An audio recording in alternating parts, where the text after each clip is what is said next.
오늘 성경 말씀은 사무엘하 23장 13절부터 17절입니다. 사무엘하 21장부터 24장은 다윗의 말년에 관한 기록입니다. 여기서 다윗은 자신의 삶을 회고하면서 특별히 기억나는 사람들과 사건 중에서 중요했던 것들을 기록하고 있습니다. 다윗의 일생을 결정지었던 사건들과 사람들은 과연 무엇이고 누구였을까요? 다윗은 말년에 무엇을 기억하고 있었을까요? 우리는 이것을 성경을 통해 알 수 있습니다. 그런데 그 기록 중에 사무엘하 21장 시작에는 다윗 초기에 있었던 특이한 사건이 나옵니다. 리스바라는 여인에 대한 이야기인데 그녀는 아야의 딸로서 사울 왕이 첩이었습니다. 사울이 통치할 때는 어떠했을지 몰라도 사울 왕이 길보아 산에서 죽고 왕조가 무너진 뒤로부터 사람들이 이 여인을 함부로 대했습니다. 하지만 그녀가 보인 자녀에 대한 사랑이 그 시대 사람들과 다윗을 부끄럽게 하였습니다. 사건인즉슨 이스라엘에 3년 연속 기근이 있었고 다윗은 그것이 사울 왕이 기브온 사람들에게 행한 악행 때문에 생긴 일이라는 것을 알게 되었습니다. 기브온 사람들은 아모리 족속으로 조상 대대로 가나안에 살고 있었는데 과거 이스라엘이 가나안 땅에 들어올 때 여호수아를 속여 그와 언약을 맺고 죽임을 모면한 사람들이었습니다. 그런데 사울은 그 언약을 깨고 기브온 사람들을 죽인 것이었습니다. 여호와의 이름으로 한 맹세를 업신여기고 민족에 대한 열심으로 그들을 핍박하고 죽이려 했던 것이었습니다. 히브리인들의 사상에는 사람이 억울하게 피를 흘리면 그 땅에 스며든 그의 피가 하나님께 신원해 달라고 호소를 하고 그 호소를 잠재우기 전에는 그 땅에 평안이 없다고 여겼습니다. 이 사상은 아벨의 호소에서 비롯되었습니다. 가인이 동생을 들에서 쳐 죽이고 나서 하나님이 가인에게 동생이 어디 있느냐고 묻자 가인은 모른다고 했습니다. 그때 하나님께서는 내가 무엇하였느냐 내 아우의 핏소리가 땅에서부터 내게 호소하느니라 라고 책망하셨습니다. 다윗은 이 일을 해결하기 위하여 기브온에 찾아가서 내가 어떻게 속죄하여야 너희가 여호와의 기업을 위하여 복을 빌겠느냐 라고 물었습니다. 기브온 사람들은 아무리 많은 은금을 주어도 해결할 수 없고 대신 당사자인 사울 집안 사람 7명을 자기들에게 내어주라고 대답하였습니다. 다윗은 요나단과의 언약을 생각하여 요나단의 아들 무비보셋은 보호했습니다. 그리고 사울의 첩 리스바에게서 난 알모니와 무비보셋 그리고 사울의 딸 메랍의 소생인 5 아들을 내어주었습니다. 기브온 사람들의 요구대로 사울 자손 7명을 내어주었습니다. 기브온 사람들은 산 위에서 이들을 목매달아 죽였습니다. 이때 아마도 죽은 자들을 장사 지내지 못하게 하는 명령까지도 내려졌던 모양입니다. 히브리인들은 시신이 묘지에 안장되지 못하는 것을 가장 치욕적이고 비참한 것으로 여겼습니다. 그래서 사울과 요나단이 죽었을 때 길앗 야베스 사람들이 목숨 걸고 블레셋 지역까지 가서 그들의 시체를 가지고 와서 장사를 지냈던 것입니다. 그런데 이렇게 장사를 지내지 못하게 하자 리스바는 굵은 배를 바위 위에 펴고 비를 맞아가며 밤낮으로 새와 맹소로부터 죽은 아들들의 시신을 지켰던 것입니다. 이 일은 약 6개월 동안 계속되었습니다. 이 이야기가 다윗 왕에게까지 들리게 되었습니다. 리스바의 아들들을 목매어 달 때가 보리 추수를 시작할 때였으니 가을비가 내릴 때까지 리스바는 6개월간 아들들의 시신을 지켰던 것이었습니다. 이 일이 다윗과 하나님을 감동시킨 것이었습니다. 그때 다윗은 자신의 불찰을 깨닫고 사울 집안의 입장을 헤아리게 되었습니다. 아마도 그때까지 살아남아 있던 사울 가문의 생존자들은 언제 죽을지 두려움에 떨고 있었을 것입니다. 그래서 다윗은 사울의 유산을 아름답게 마무리해 줄 마음을 갖게 되었고 길르앗 야베스 사람들에 의해 사울과 요나단의 시신이 수습된 것도 생각이 났습니다. 그래서 뒤늦게 그들 모두의 시신을 가정묘에 안장해 주었습니다. 그것도 특별히 왕의 명령으로 예를 갖추어 그들 모두의 장례를 치르게 하였습니다. 뒤늦은 처사였지만 리스바 여인의 마음을 어루만져 주었고 사울의 후손과 그를 따르던 자들의 심정을 헤아려 주었습니다. 그런데 정작 이스라엘의 3년 기근의 문제는 기브온 사람들이 원수를 갚는 것으로 해결된 것이라기보다는 리스바 여인의 감동된 다윗의 조치로 그들의 마음을 어루만져 주고 잘 수습함으로써 해결되었다고 볼 수 있습니다. 다윗은 리스바를 통하여 하나님이 원하시는 것은 희생이 아니라 국률임을 깨닫게 되었습니다. 즉 속죄는 생명을 빼앗음으로써가 아닌 생명을 존중함으로써 이루어지는 것이라는 것을 깨달았습니다. 다윗이 이렇게 문제를 마무리 지을 수 있었던 것은 그가 왕이었지만 리스바 여인 같은 낮은 사람들과 공감하는 마음을 지녔기 때문이었습니다. 다윗의 공감하는 마음은 계속되는 오늘 본문에서도 찾아볼 수 있습니다. 이 사건은 다윗이 도망자 시절에 아둘람 굴에 있을 때로 보는데 그때는 다윗에게 모든 것이 불안하고 막막하고 공고한 시절이었습니다. 다윗은 전심을 다해 나라와 민족을 섬겼지만 사울의 시기심으로 쫓기는 신세가 되었습니다. 그래서 다윗에게는 내일에 대한 기약이 없었습니다. 그런데 다윗이 아둘람에 있다는 소문을 듣고 각처에서 400여 명의 사회 부적응자들이 몰려왔습니다. 그들과 함께 광야에서 산다는 것은 보통 힘든 일이 아니었습니다. 천하의 다윗이라 해도 육체적으로 피곤할 수밖에 없었고 정신적으로나 영적으로 침체 상태에 빠져들 수밖에 없었습니다. 자기 혼자 모든 무거운 짐을 다 진 듯한 외로움도 있었을 것입니다. 그런 상황에서 다윗의 입에서 나왔던 말이 베들레헴 성문 곁 우물물을 누가 내게 마시게 할까 였습니다. 다윗은 마실 물이 없어서 이렇게 말한 것이 아니었습니다. 그것은 당시 다윗의 고독함과 괴로움을 대변하는 말이었던 것입니다. 당시 베들레헴에는 블레셋의 요새가 있었습니다. 사울 왕은 일평생 블레셋과 전투를 벌였습니다.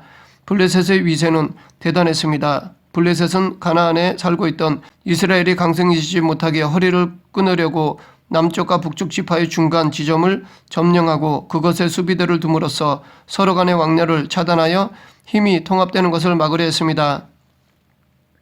이런 전략적 차원에서 다윗의 동네 베들레헴에 블레셋 수비대가 주둔하게 된 것이었습니다. 다윗이 고향에 있는 물을 마시고 싶다는 것은 단순히 향수병에서 비롯된 것이 아니라 나라와 자기 자신 그리고 자기와 함께하는 사람들 모두를 생각하며 탄식하는 넋두리라 할 수 있습니다. 그러므로 이 말은 실제로 그 물을 떠오라고 명령한 것이 아니었습니다. 그저 탄식처럼 터져나온 말이었습니다. 그런데 이 말에 목숨을 건 사람들이 있었습니다. 3명의 용사들이 죽음을 무릅쓰고 블레셋 진영을 돌파하여 베들레헴에 들어가 샘물을 길어온 것입니다. 이들이 이렇게 할 수 있었던 것은 아마도 자신들이 지도자인 다윗에게 용기를 주고자 함이었을 것입니다. 힘들어하는 다윗을 위로하고자 함이었을 것입니다. 그래서 그들은 다윗의 혼자 하는 말까지 세밀히 듣고 다윗의 마음을 헤아림으로써 그 누구도 하지 못하는 충성심을 발휘하였던 것입니다. 이러한 그들을 통해 우리는 하나님을 섬기는 자세에 대해 유추해 볼 수 있습니다. 즉 우리는 하나님의 세미한 음성까지 듣기를 힘쓰고 그분의 마음을 헤아려 행함으로써 하나님을 기쁘시게 해야 하는 것입니다. 하나님께서는 당신의 뜻을 우리에게 가르쳐 주시기 위하여 성경을 기록하여 주셨습니다. 그런데 우리는 성경에서 큰 사건이나 대단한 인물에 대해서만 알지 세미한 부분까지는 잘 알지 못합니다. 내게 필요한 이야기만 관심을 갖지 세세한 부분에는 별 관심을 주지 않는 경향이 있습니다. 하지만 하나님은 당신의 세세한 부분까지 관심을 갖기를 바라십니다. 우리는 성경의 1.1획도 다 하나님의 귀한 말씀임을 알고 가볍게 여기선 안 될 것입니다. 또한 그들이 이렇게 할 수 있었던 것은 다윗을 존경할 만한 지도자로 여겼기 때문이었습니다. 그들이 보기에 다윗에게는 충성할 만한 가치가 있다고 생각하였기 때문입니다. 역으로 다윗은 그들에게 신뢰와 모범이 되었다는 것입니다.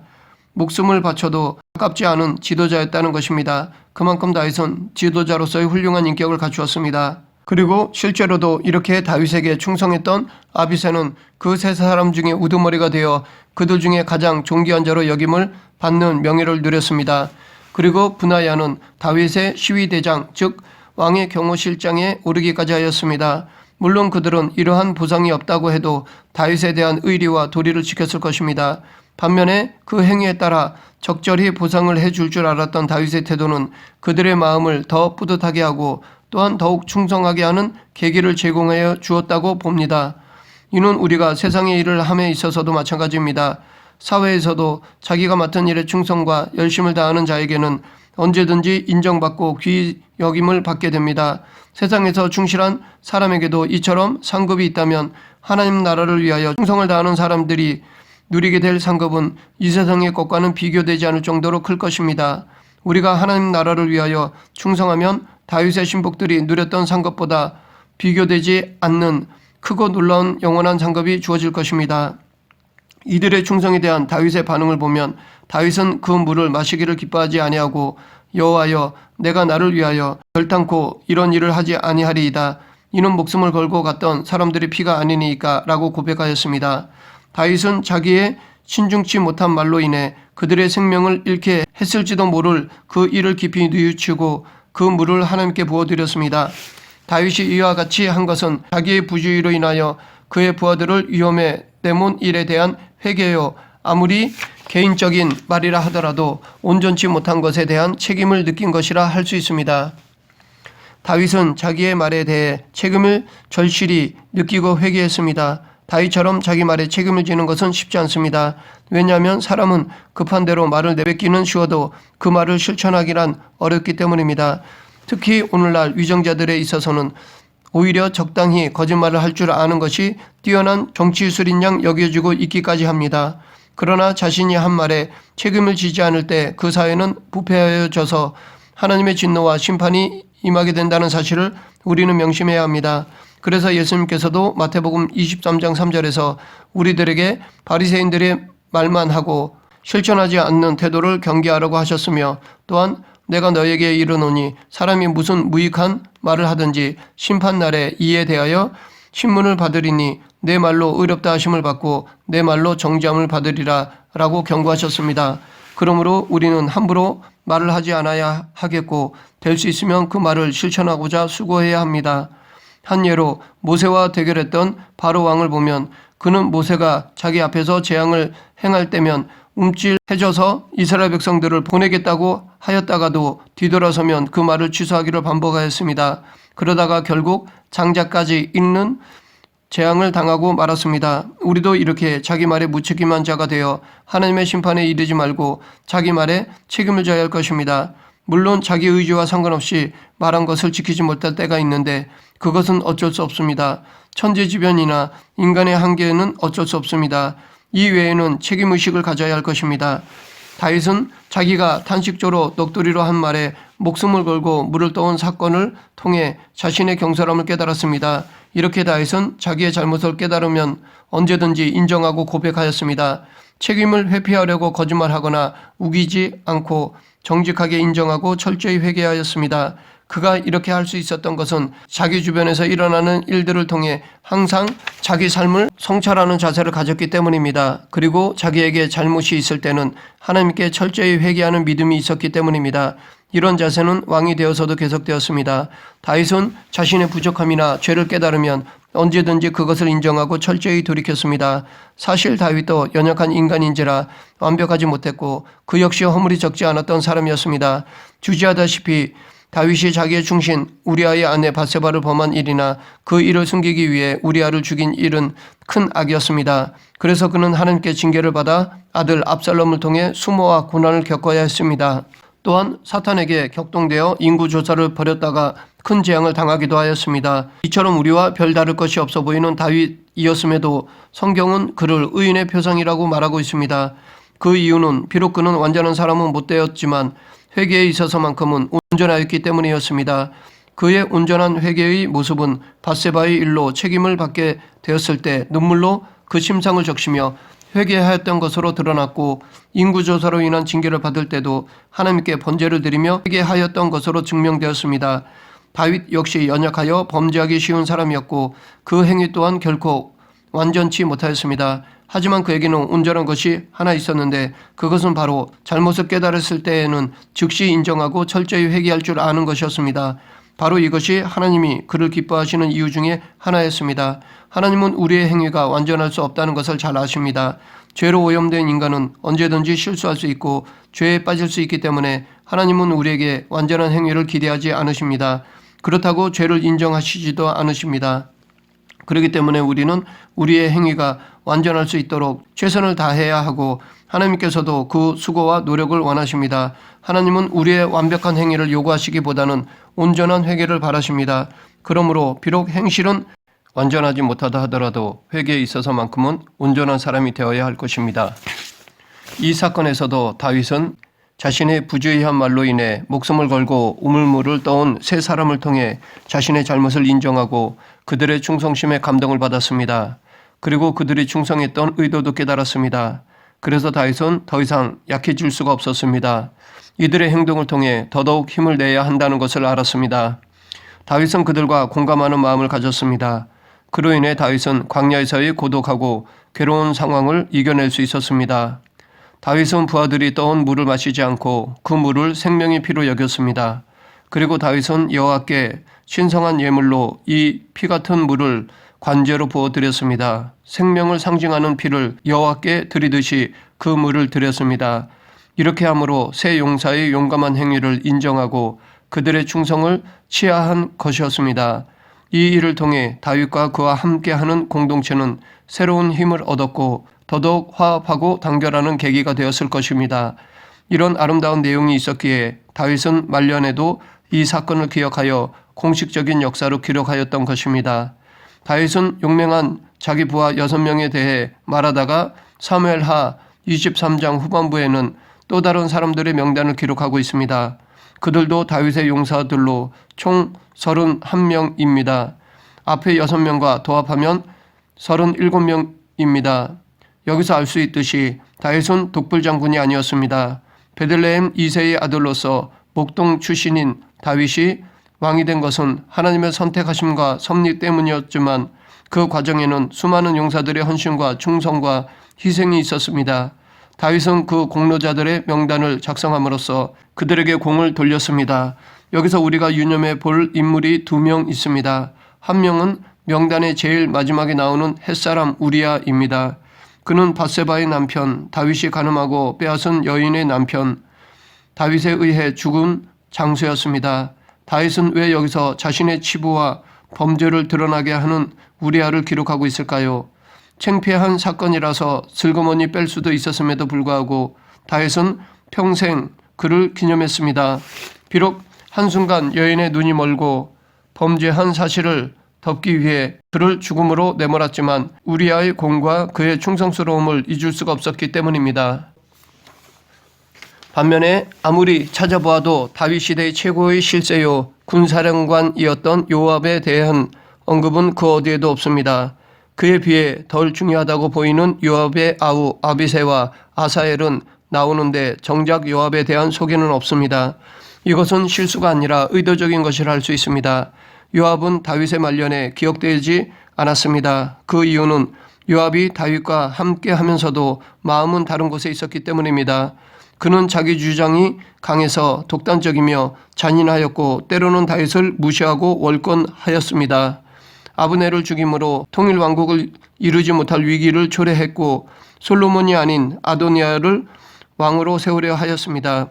그래서 다윗은 말년에 솔로몬에게 왕권을 넘겨줄 때 은혜 베풀 자에게 은혜를 베풀고 정의를 시행해야 할 자에게 정의를 시행하라 라고 하면서 요압을 반드시 처단하라고 유언했습니다.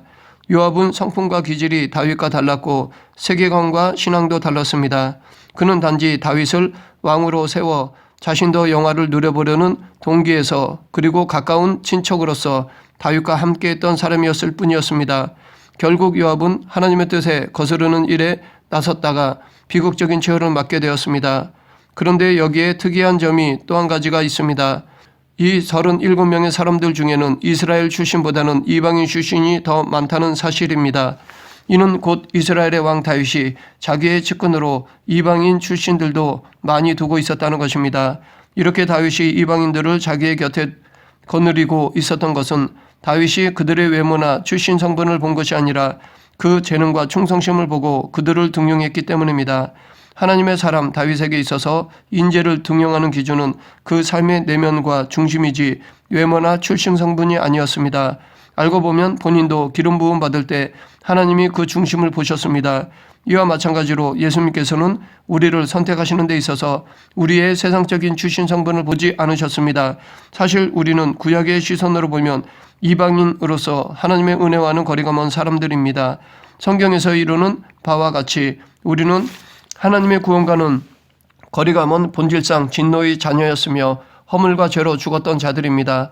그러나 예수님은 그런 우리의 외모나 출신 성분을 보지 아니하시고 당신의 사랑으로 우리를 불러주셨습니다. 그로 인해 우리는 지금 하나님의 나라의 백성, 더 나아가 하나님의 자녀가 되었습니다. 그렇기 때문에 당신의 자녀 삼아주신 은혜에 감사하며 충성으로 보답해야 할 것입니다. 말씀을 정리하겠습니다. 다윗은 말년에 자기와 함께하며 충성했던 부하들을 높여주었습니다. 그 이유는 이스라엘의 나라가 자기 혼자 힘으로 이루어낸 것이 아니라 이렇게 충성된 일꾼들이 있었기 때문에 가능했음을 알고 그들의 충성을 인정하였기 때문입니다. 다윗의 이런 모습은 하나님의 마음을 반영한 것이라 할 수 있습니다. 하나님께서도 당신의 나라를 위해 충성하는 성도들을 다 기억하시고 그들의 수고를 인정해 주십니다.